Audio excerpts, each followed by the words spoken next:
अस्सलाम वालेकुम। आज हम कोफ्ते बनाने जा रहे हैं। तो सबसे पहले 2 चम्मच बेसन लेके इसको भून लें अच्छी तरह से। अब हम एक प्याज ले लेंगे और हरी मिर्च ले लें, इनको बारीक बारीक काट लें। 1 किलो कीमा लिया है तो इसको धो के वॉश कर लें। इधर मैंने मिक्स में मसाला लिया है तो ये मसाले डाल के कोफ्ते की गोलियां बना लेंगे। 1 अंडा डाल देंगे, हरा धनिया भी डाल देंगे, लहसुन अदरक डाल देंगे और बेसन मिक्स करके अच्छी तरह से इसको गूंद लेंगे। 2 से 3 मिनट तक अच्छी तरह गूंदना है हमने। अब इसको अच्छी तरह से मसल के गूंद लेंगे। अब कोफ्ते की गोलियां बना लेंगे हाथों की मदद से प्रेस करते हुए। अब कोफ्ते की गोलियों को हम फ्राई कर लेंगे।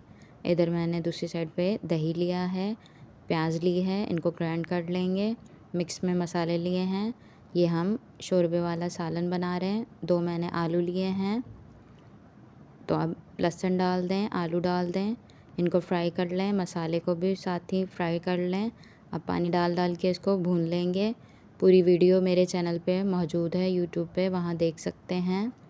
तो अब इसी तरह से मसाला भून लेंगे और जो हमने दही और प्याज को ग्राइंड करके रखा था वो डाल के इसको आलू गल जाने तक पका लेंगे और शोरबा गाढ़ा हो जाए तो धनिया डाल के चूल्हा बंद कर दें। और देखें माशाल्लाह से तैयार हैं हमारे कोफ्ते।